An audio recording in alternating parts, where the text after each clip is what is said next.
Why should one make offerings to the Triple Jewel? It is because the Triple Jewel provides a place for one to plant the blessings.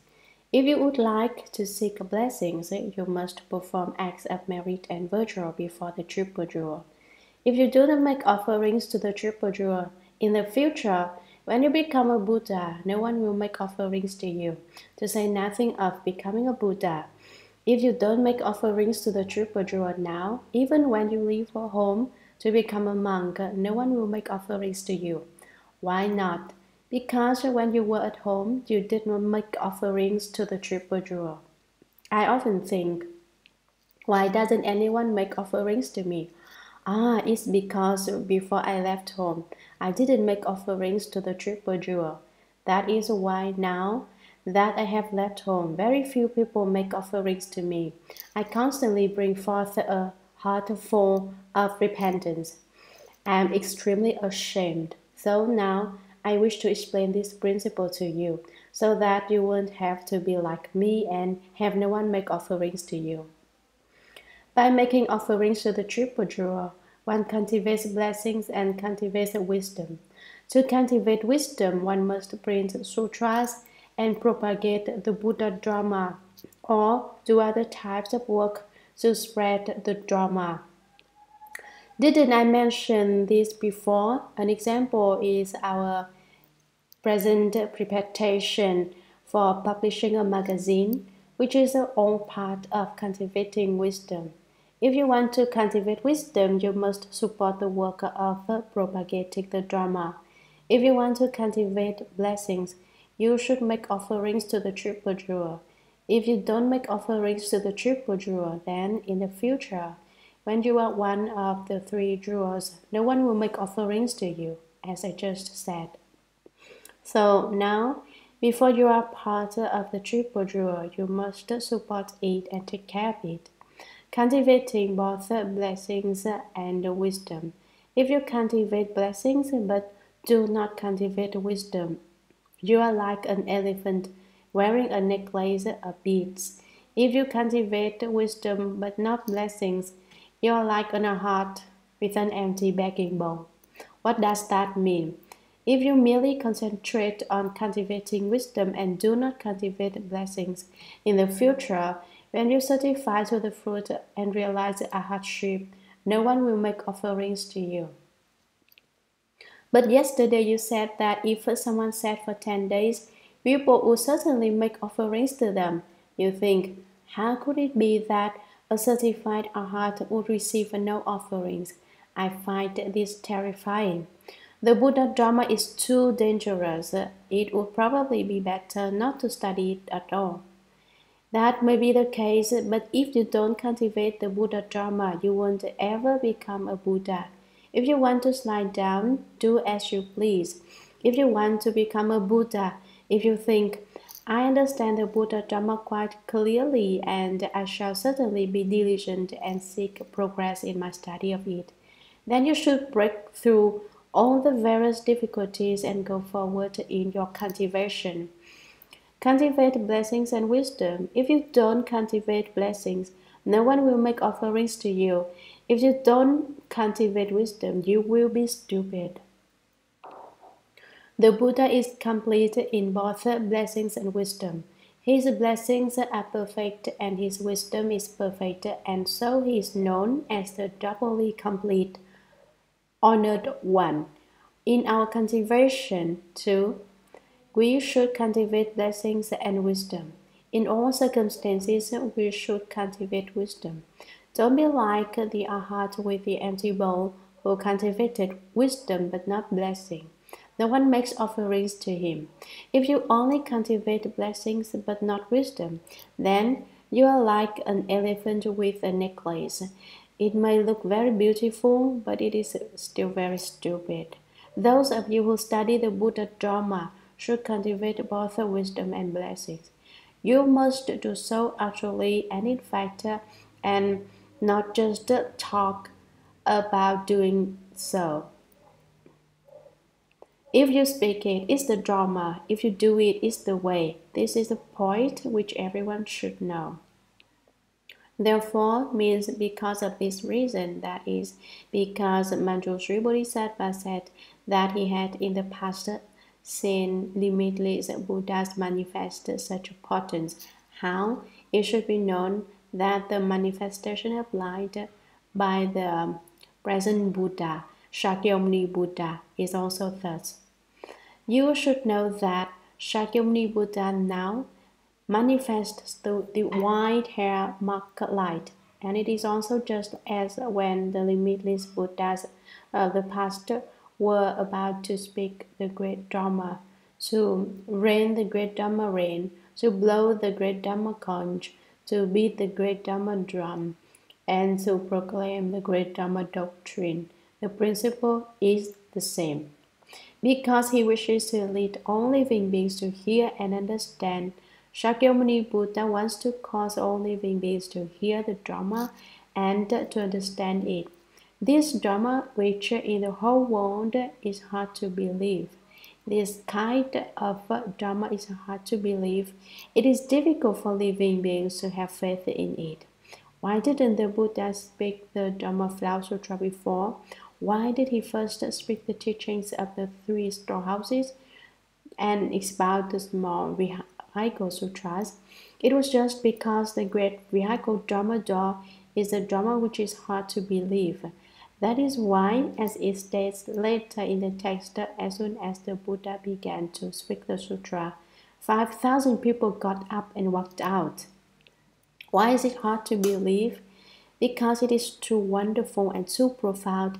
It is hard for people with their ordinary wisdom to understand it. It is so wonderful that it is hard for people with their ordinary thoughts to understand it.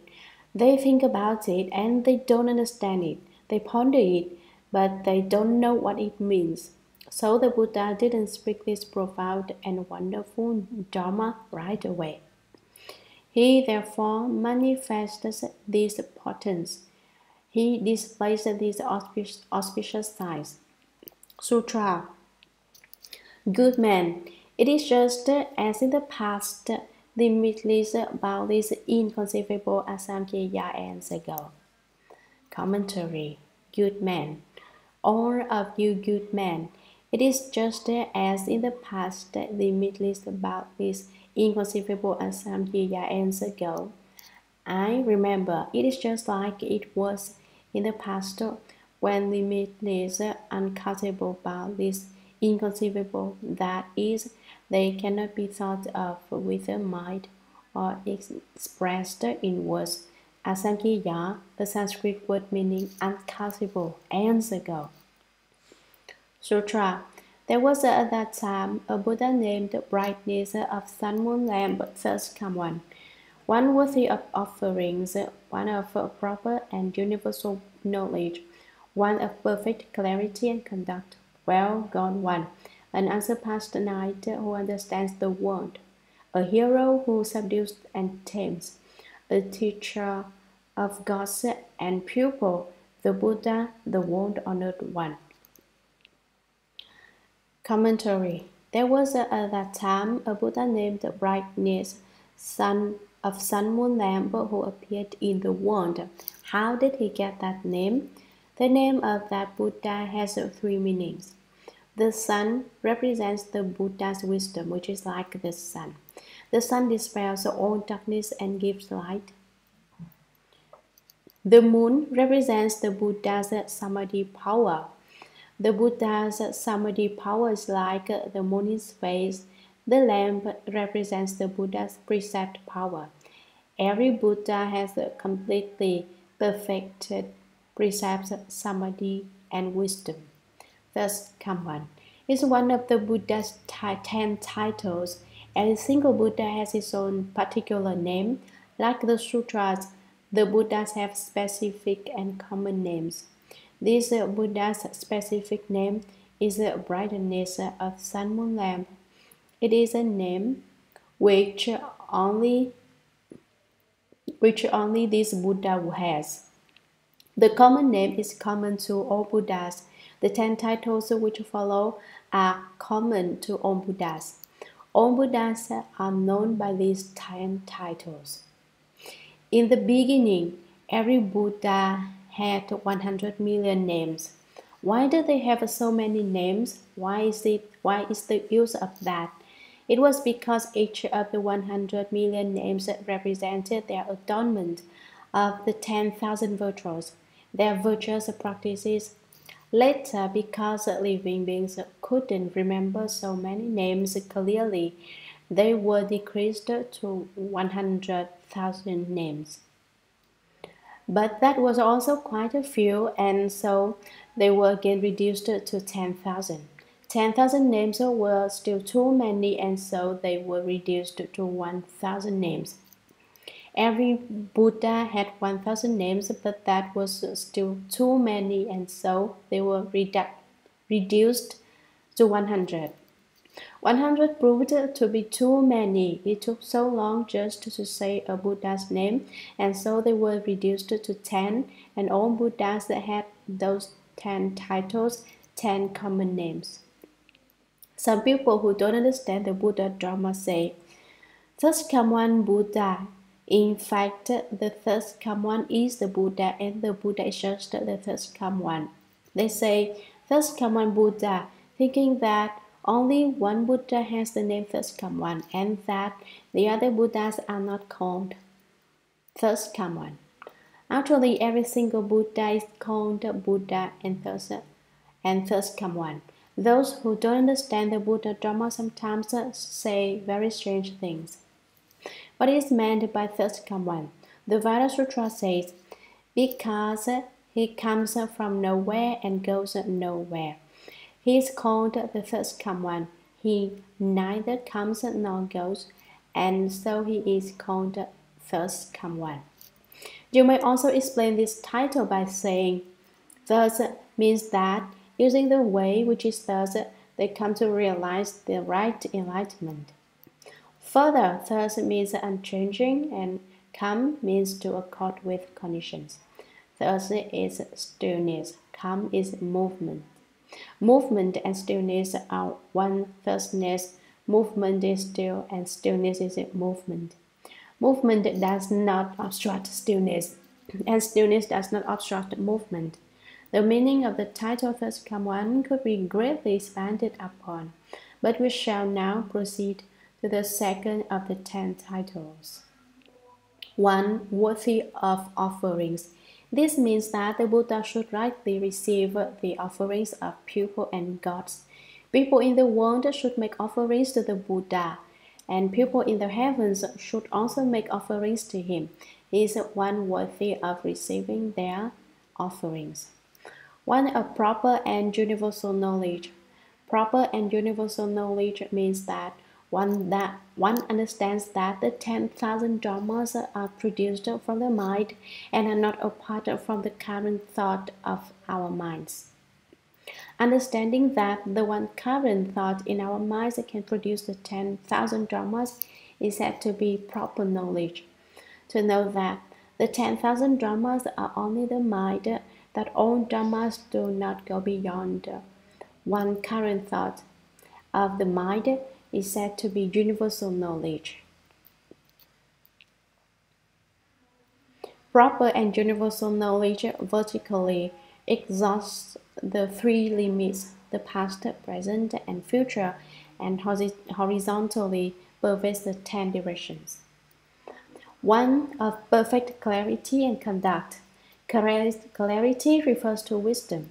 Conduct refers to blessings and virtues. He is completely with blessings and virtues and with wisdom. Well gone one, he has gone to a good place, to a very best place. Unsurpassed knight who understands the world. The Buddha understands all doctrines, both mundane and transcendental, and so he is the one who understands the world.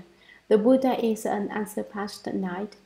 The Bodhisattvas at the level of equal enlightenment still have one small, minute particle of production market ignorance, which they have not yet destroyed. Because they haven't broken through that one particle of ignorance, one particle of the Dharma body remains as yet unmanifested. Therefore, although they are equal enlightenment bodhisattvas, they are called surpassed knights, because above them there is still the Buddha. The Buddha has reached the level of wonderful enlightenment, and so he is called the unsurpassed knight. A hero who subdues and tames. To subdue means to use compassion to teach and transform living beings.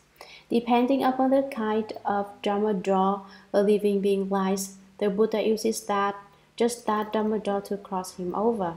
To tame means that the Buddha uses awesome virtue and dignity to control living beings, to receive all living beings. Living beings who see the Buddha are respectful and stand in awe of him.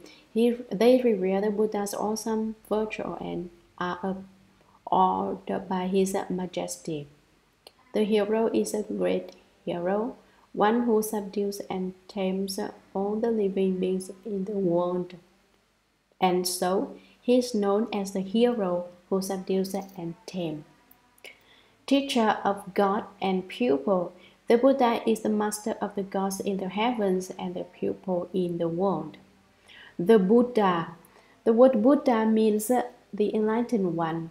There are three kinds of enlightenment: self-enlightenment, the enlightenment of others, and the perfection of enlightenment and practice. What is self-enlightenment? How does it differ from other kinds? Those with self-enlightenment are different from common people. Common people are all unenlightened. They have not awakened. They don't know that there is no peace in the three realms. They are just like a burning house. They don't know that this world is just like a raging fire, and that it is very easy to be burned into a crisp in it. There is not a single place in the three realms that is peaceful. It is just as dangerous as being in a flaming building. So the common people are not enlightened. Those with self-enlightenment have awakened themselves. They have certified to the attainment of the fruit arhatship. How do those who enlighten others differ from the self-enlightened? Self-enlightenment is the realm of the arhat. The enlightenment of others is the realm of enlightenment. Is not bad at all. It's extremely wonderful, in fact, and he is very happy, since he has obtained the subtle and wonderful happiness himself, as well as an understanding of the doctrines of the world. He also causes everyone to obtain this wonder and joy, these advantages.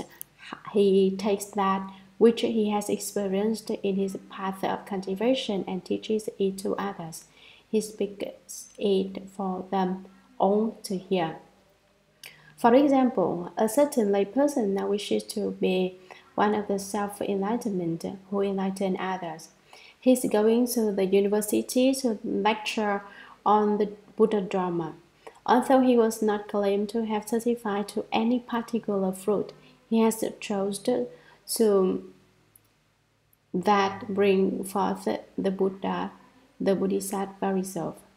I know as much as I know, and I'm not afraid that people will say I lectured well or poorly. I'm just going to go ahead and lecture. That is the Bodhisattva heart which self-enlightened enlightens others. Besides, I have great faith in what this layperson says. He is very eloquent and takes the principles from Chinese and then put them into English in a condensed way. This is just the enlightenment of others. But if one can constantly bring forth the Bodhisattva heart and not work for fame or profit, and not think I'm going to lecture, and when I'm done I'll be famous, or when I'm done lecturing I'll get so much money. This is selling enlightenment and the enlightenment of others. Don't take this matter lightly. Any one of you can become self-enlightened and enlighten others. I'm lecturing the sutras to you, and although it's not 100% fine, obtain 10 from it and then lecture 10. If I speak about the third common and say just a little bit, you can investigate the term in the sutras and find a lot of different ways to explain it, and compare and collect them. I hope that all of you will self-enlighten and enlighten others. Regardless of whether you are male or female, don't be afraid. Don't say, if I speak, will they laugh? So what if they laugh? Laughter is just laughter after all. Pay no attention to them. Let them laugh, but I'm going to lecture. You should bring forth this kind of bodhisattva heart. This is self-enlightenment and the enlightenment of others. Although it is the result of the bodhisattva, it is still not the same as the third type of enlightenment, the perfection of enlightenment and practice. The Buddha is the one who has perfected his own self-enlightenment and his enlightenment of others. He has perfectly finished both of these jobs, and so he is called a Buddha. The world-honored one. What is meant by the world-honored one? Honored means the most lofty, the most venerable, the most highly esteemed. There is no one higher than the one who is honored. World means his world. Is the Buddha merely honored by those in the world? No, he is honored by those in and those beyond the world also must respect the Buddha, because he is honored by those in and beyond the world. He is called world honored one. If spoken in detail, the title world honored one could be explained for several years without finishing. Now I have explained the meanings of the Buddha's 10 titles in a very general way. If you wish to look into them more deeply, you can do so on your own.